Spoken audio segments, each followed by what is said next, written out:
যে মানুষটা আপনার পেছনে কথা বলে তার জন্য রাগ নয়, দোয়া করুন, কারণ সে আসলে তার নেকি আপনার আমলনামায় পাঠিয়ে দিচ্ছে।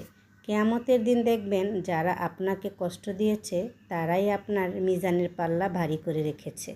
যাই হোক, সকালে চা বানানো হয়েছে। আর চা কার কার পছন্দ, সকালে শুরুতেই চা কার কার লাগে কমেন্টে অবশ্যই জানাবেন। আর আমরা কিন্তু এখন সবাই মিলে একসাথে খেয়ে নিব। সবাই ভালো থাকবেন। আল্লাহ হাফেজ। যে মানুষটা আপনার পেছনে কথা বলে তার জন্য রাগ নয়, দোয়া করুন, কারণ সে আসলে তার নেকি আপনার আমলনামায় পাঠিয়ে দিচ্ছে। কিয়ামতের দিন দেখবেন যারা আপনাকে কষ্ট দিয়েছে তারাই আপনার মিজানের পাল্লা ভারী করে রেখেছে।